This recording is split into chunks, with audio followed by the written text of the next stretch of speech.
Sial Quran, Surah 40, Ayat 34. Therefore, understand from this verse and know of a certainty that the people in every age, clinging to a verse of the book, have uttered such vain and absurd sayings, contending that no prophet should again be made manifest to the world. Now, unless you're taking things out of context, following any of a revealed scripture isn't going to lead you astray. Now, it could be a previous scripture had a particular rule for a time and place, but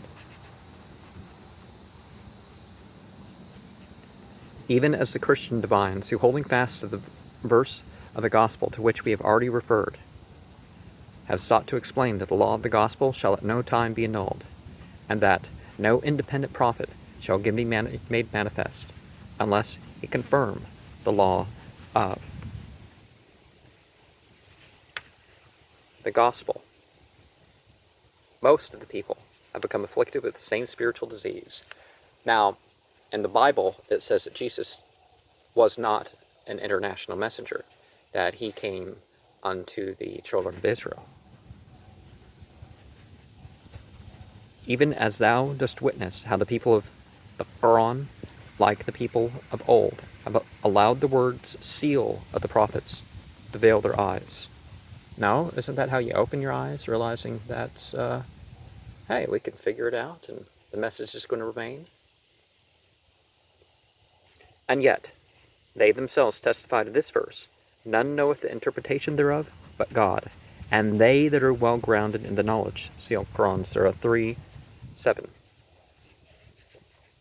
And when he who is well grounded in all knowledge, and he who is mother, the soul, the secret, and the essence thereof, revealeth that which is the least contrary to their desire, they bitterly oppose him, and shamelessly deny him. These thou hast already heard and witnessed. Such deeds and words have been solely instigated by leaders of religion, that they worship no God but their own desire, who bear allegiance to naught but gold, who are wrapped in the densest veils of learning, and who, enmeshed with its obscurities, are lost in the wilds of error, even as the Lord of Being hath explicitly declared, What thinkest thou? He who hath made a god of his passions, and whom God causeth to err through a knowledge, and whose ears and whose heart he hath sealed up, and over whose sight he hath cast a veil, who, after is rejected by God, shall guide such a one? Will ye not then be warned? See Al-Quran, Surah 47, Ayat 22. Although the outward meaning of whom God causeth to err through a knowledge is what hath been revealed, yet to us it signifieth those divines of the age who have turned away from the beauty of God, and who, clinging unto their own learning, as fashioned by their own fancies and desires, have denounced God's divine message and revelation, say, it is a weighty message from which ye turn aside. See Al-Quran, Surah 38, Ayat 67. Likewise he saith, and when our clear verses are recited to them, they say, this is merely a man who would fain pervert you from your father's worship. And they say, this is none other than a forged falsehood. See Al-Quran, Surah 34, Ayat 43. Give ear unto God's holy voice, and heed thou his sweet and immortal melody. Behold, how he hath solemnly warned them that have repudiated the verses of God, and hath disowned them that have denied his holy words. Consider how far the people have strayed from the Kauthar of the divine presence, and how grievous hath been the faithlessness and arrogance of the spiritually destitute in the face of that sanctified beauty. Although that essence of loving kindness and bounty caused those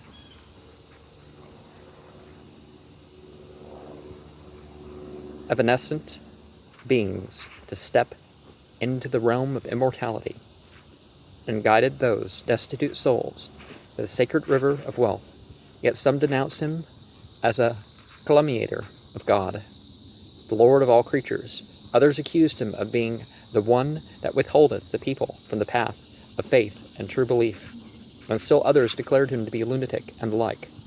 In like manner, thou observest in this day with what vile imputations they have assailed that gem of immortality, and what unspeakable transgressions they have heaped upon him who is the source of purity. And, if you're trying to conquer the world or even claim whatever, but I think people were fine with him being a Shia leader. I think people were fine with the Bob being a commentator of the Quran. They may not have accepted him as authority over them, that, stop thinking for yourself and follow this guy. They didn't go along with that, but otherwise, they were aware people were going to think differently about the same stuff, or at least, try to go at it for themselves. Although God hath throughout his book and in his holy and immortal tablet warned them that deny and repudiate the revealed verses, and hath announced his grace unto them that accept them, yet behold, the unnumbered cavils they raised against those verses which have been sent down from the new heaven of God's eternal holiness. This notwithstanding the fact that no eye hath beheld so great an outpouring of bounty, nor hath any ear heard of such a revelation of loving kindness. Such bounty and revelation have been made manifest, that the revealed verses seemed as vernal showers raining from the clouds of the merciful, of the all-bountiful. The prophets endowed with constancy, whose loftiness and glory shine as the sun, were each honored with a book which all have seen, and the verses of which have been duly ascertained, whereas the verses which have rained from this cloud of divine mercy have been so abundant that none hath yet been able to estimate their number. A score of volumes are now available. How many still remain beyond our reach? How many have been plundered and have fallen into the hands of the enemy, the fate of which none knoweth? O brother, we should open our eyes, meditate upon his word, and seek the sheltering shadow of the manifestations of God, that perchance we may be warned by the unmistakable counsels of the book, and give heed to the admonitions recorded in the holy tablets, that we may not cavil at the revealer of the verses, that we may resign ourselves wholly to his cause, and embrace wholeheartedly his law, that happily we may enter the court of his mercy, and dwell upon the shore of his grace. He verily is merciful and forgiving towards his servants. And likewise, he saith, Say, O people of the book, do ye not disavow us, only because we believe in God, and in what he hath sent down to us, and in what he hath sent down aforetime, and because most of you are doers of ill. See Al-Quran, Surah 5, Ayat 62. How explicitly doth this verse reveal our purpose, and how clearly doth it demonstrate the truth of the testimony of the verses of God. This verse was revealed at a time when Islam was assailed by the infidels, and its followers were accused of misbelief, when the companions of Muhammad were denounced as repudiators of God and as followers of a lying sorcerer. Islam doesn't use these insulting terms like pagan, heathen, infidel. He uses actual terms, because pagan and heathen started in regards to people's housing and stuff,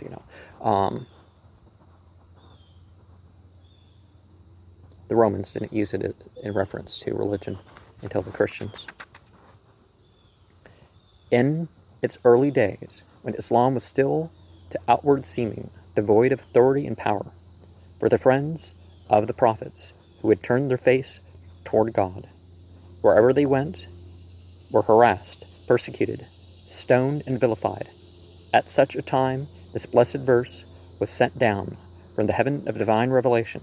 It revealed an irrefutable evidence and brought the light of an unfailing guidance. It instructed the companions of Muhammad to declare the following unto the infidels and idolaters. Misbelievers and misassociators are probably what they're referring to.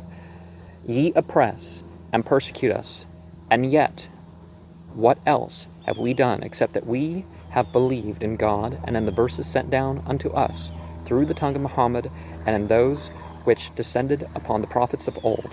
By this is meant that their only guilt was to have recognized that the new and wondrous verses of God, which had descended upon Muhammad, as well as those which had been revealed unto the prophets of old, were all of God, and to have acknowledged and embraced their truth.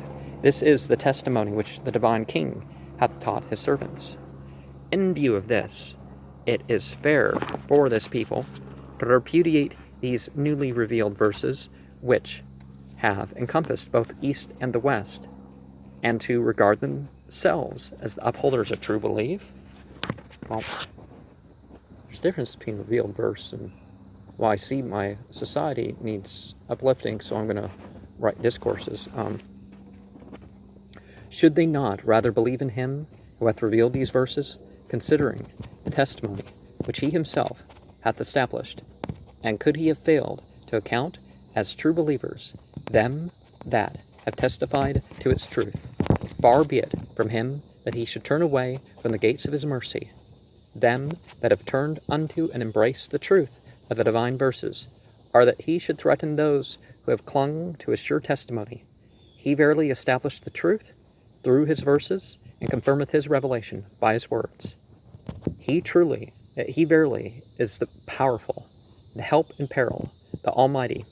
And likewise, he saith, And had we sent down unto thee a book written on parchment, and they had touched it with their hands, the misbelievers would surely have said, This is naught but palpable sorcery.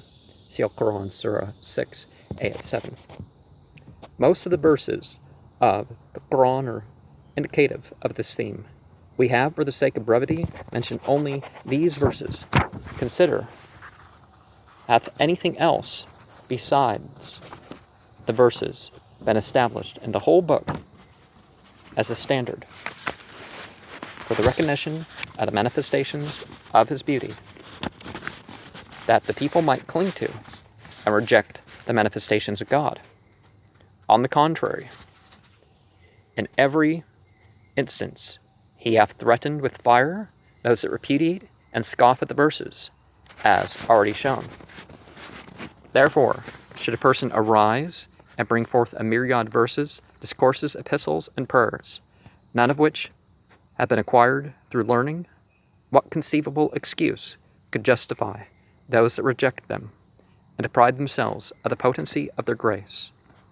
Well, being raised among the Shia and getting training as a Sufi and being exposed to the interaction with people of other faith,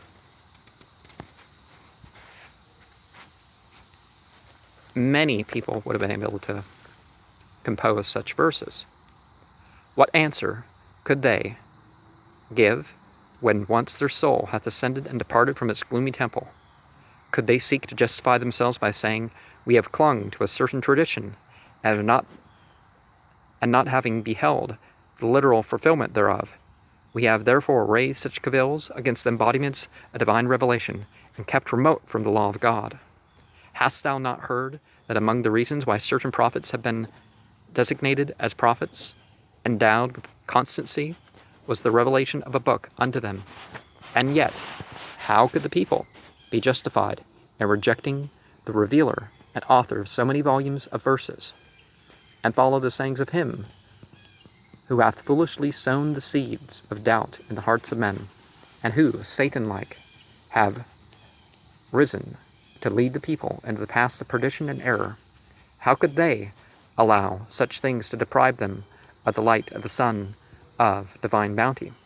Aside from these things, if these people shun and reject such a divine soul, such holy breath, to whom, we wonder, could they cling? To whose face, besides his face, could they turn? Yea, all have a quarter of the heavens to which they turn. See Al-Quran, Surah 2, Ayat 148.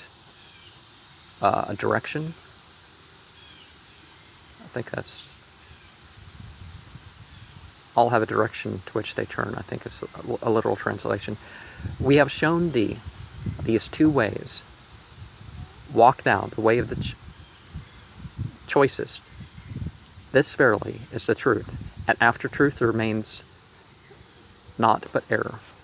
Yeah, different degrees of error, but yeah. I'm not sure exactly how the verse goes, but I think that's how it translates in a literal sense.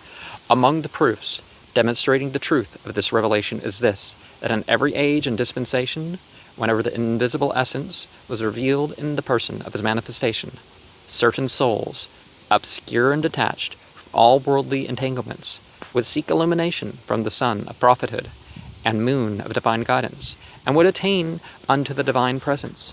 For this reason, the divines of the age, and those possessed of wealth, would scorn and scoff at these people, even as he hath revealed concerning them that erred. Then said the chiefs of his people, who believed not, We see in thee but a man like ourselves, and we see not any who have followed thee, except our meanest ones of hasty judgment. I think the word also means leasts. Nor see we any excellence in you above ourselves, nay, we deem you liars. See Quran, Surah 11, Ayat 27. They cavaliered at those holy manifestations and protested, saying, None hath followed you except the abject amongst us, those who are worthy of no attention. Their aim was to show that no one amongst the learned and the wealthy and the renowned believed in them. By this and similar proofs, they sought to demonstrate the falsity of him that speaketh not but the truth. Now, if they had an unadulterated scripture and they were saying, well, based on the scripture, nobody's seen the signs to follow you. But out of what remained of good and truth in the Bible, whether a Christian Bible or a Jewish Bible and Zoroastrian texts and some based on Hindu texts and stuff, people accepted Muhammad. But the conservatism generally, remember, these were accusations being said by certain people. It wasn't that they were maxims that were completely true. See, this is what they're saying. In this most resplendent dispensation, however, this mighty sovereignty, a number of illumined divines, of men of consummate learning, of doctors of mature wisdom, have attained unto his court, drunk the cup of his divine presence, and been invested with the honor of his most excellent favor. They have renounced, for the sake of the beloved, the world, and all that is therein. We will mention the names of some of them, that perchance it may strengthen the faint-hearted, and encourage the timorous. Among them was Mullah Hussein, who became the recipient of the effulgent glory of the Son of Divine Revelation. But for him, God would not have been established upon the seat of his mercy, nor ascended the throne of eternal glory. Among them was also Sayyid Yahya, that unique and peerless figure of his age, Mullah Muhammad Aliyah Sanjana, Mullah Aliyah Bastami, Mullah Sa'id-e Barfurush, Mullah Ni'amatullah Mazindarani, Mullah Yusuf-e Ardebila, Mullah Mehdi-e Ku'e, Syed Hussein-e Turshize, Mullah Mehde'e Kunde, Mullah Bakr, Mullah Abdul Khaliq Yazde, Mullah Ale'e Barakane, and others, well nigh 400 in number, whose names are all inscribed upon the guarded tablet of God. All these were guided by the light of that Sun of divine revelation, confessed and acknowledged his truth. Such was their faith, that most of them renounced their substance and kindred, and cleave to the good pleasure of the All-Glorious. Well, wouldn't it be better to turn your substance and direct your relationships towards serving God in whatever faith you have, rather than renouncing family ties and stuff like this? They laid down their lives for their well-beloved and surrendered their all in his path. Their breasts were made targets for the darts of the enemy, and their heads adorned the spears of the infidel, while infidel in their path. No land remained which did not drink the blood of these embodiments of detachment, and no sword that did not bruise their necks. You know, they wanted to conquer the world, remember? And people were supported. Oh, you put down people who were trying to conquer the world. These deeds alone testify to the truth of their words. Doth not the testimony of these holy souls, which have so gloriously risen to offer up their lives for their beloved, that the whole world marveled at the matter of their sacrifice, suffice the people of this day? Is it not sufficient witness against the faithlessness of those who, for a trifle, betrayed their faith, who bartered away immortality for that which perisheth, who gave up the Kauthar of the divine presence for the salty springs, and whose one aim in life is to usurp the property of others? Even as thou dost witness how all of them have busied themselves with the vanities of the world, and have strayed far from him, who is the Lord, the Most High. Be fair, it is the testimony of those acceptable and worthy of attention, whose deeds agree with their words, whose outward behavior conforms with their inner life. The mind is bewildered at their deeds, and the soul marveleth at their fortitude and bodily endurance. Or is the testimony of these faithless souls, who breathe not, but that the breath of selfish desire, and who lie imprisoned in the cage of their idle fancies, acceptable? Like the bats of darkness, they lift not their heads from their couch, except to pursue the transient things of the world, and find no rest by night, except as they labor to advance the aims of their sordid life, immersed in their selfish desires, immersed in their selfish schemes. They are oblivious of the divine decree. In the daytime they strive with all their soul after worldly benefits, and in the night season their sole occupation is to gratify their carnal desires. By what law or standard could men be justified in cleaving to the denials of such petty-minded souls, and ignoring the faith of them that have renounced for the sake of the good pleasure of God their life and substance, their fame and renown, their reputation and honor? Were not the happenings of the life of the Prince of Martyrs, Imam Hussein, regarded as the greatest of all events, as the supreme evidence of its truth? Did not the people of old declare those happenings to be unprecedented? Did they not maintain that no manifestation of truth hath ever evinced such constancy, such conspicuous glory? And yet that episode of his life, commencing as it did in the morning, was brought to a close by the middle of the same day, whereas these holy lights have for 18 years heroically endured the showers of afflictions which from every side have rained upon them.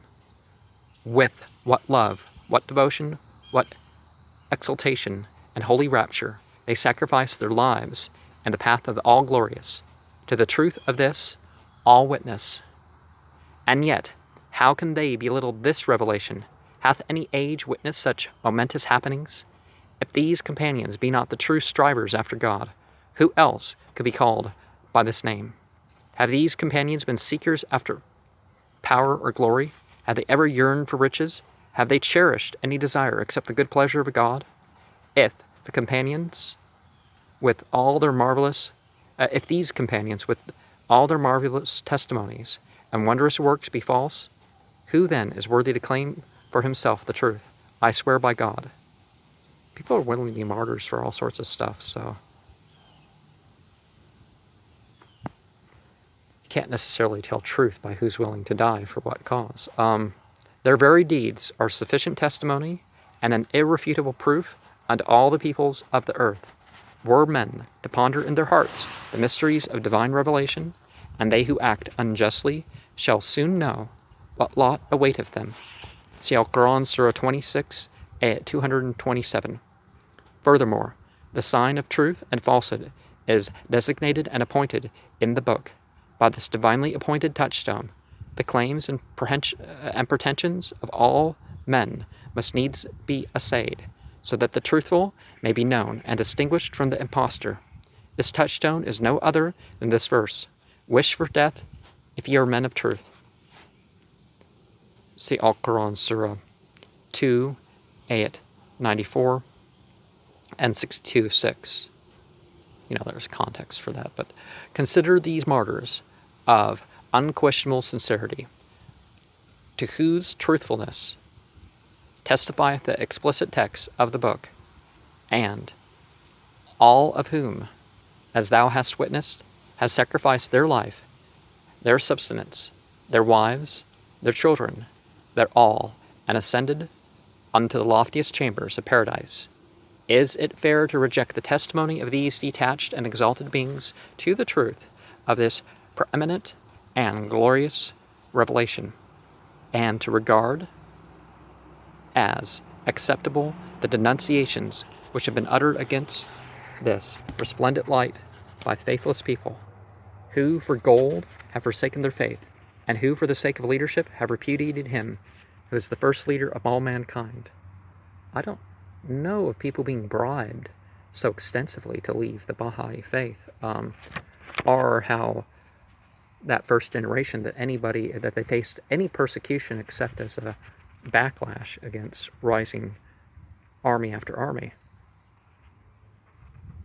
Him who is the first leader of all mankind. This, although their character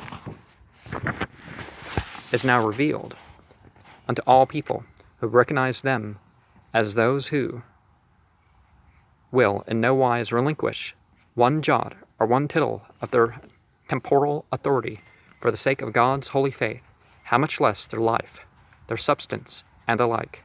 Behold how the divine touchstone hath, according to the explicit text of the book, separated and distinguished the true from the false. Notwithstanding, they are still oblivious of this truth, and in the sleep of heedlessness are pursuing the vanities of the world, and are occupied with thoughts of vain and earthly leadership. O Son of Man, many a day hath passed over thee, whilst thou hast busied thyself with thy fancies and idle imaginings. How long art thou to slumber on thy bed? Lift up thine head from slumber, for the sun hath risen to the zenith. Haply it may shine upon thee with the light of beauty. Let it be known, however, that none of these doctors and divines to whom we have referred was invested with the rank and dignity of leadership. For well-known and influential leaders of religion, who occupy the seats of authority and exercise the functions of leadership, can in no wise bear allegiance to the revealer of truth, except whomsoever thy Lord willeth. But for a few such things have never come to pass, and few of my servants are thankful. See Al-Quran, Surah 34, Ayat 13. Even as in this dispensation, not one amongst the renowned divines in the grasp of whose authority were held the reins of the people hath embraced the faith. Nay, they have striven against it with such animosity and determination that no ear hath heard and no eye hath seen the like. oh, well, if they have to give up all their wealth and power to follow the person, and, well, if they're giving it back or not, they don't know. Yeah, that's a lot to ask of the leaders. The the Bob, the Lord, the most exalted, may the life of all be a sacrifice unto him. Lord as in spiritual master. Hath specifically revealed an epistle unto the divines of every city, wherein he hath fully set forth the character of the denial of the repudiation of each of them. Wherefore, take ye good heed, ye who are men of insight. See Al-Quran, Surah 59, Ayat 2. By his references to their opposition, he intended to invalidate their objections, which the people of the Bayan might raise in the day of manifestation of the Mustaghath. Mustaghath is he who is invoked. The day of the latter resurrection, claiming that, whereas in the dispensation of the Bayan, a number of divines have embraced the faith. In this latter revelation, none of them hath recognized his claim. And we can realize part of what's going on and say that when you pick up the religious text, realize it's talking to you. It's talking about you in some way or another. And when people stop realizing this, then they start following people who rise up and say, oh, I felt that that was the case, but really it's because I'm a prophet and y'all should follow me. So that seems to where it rises, doesn't it?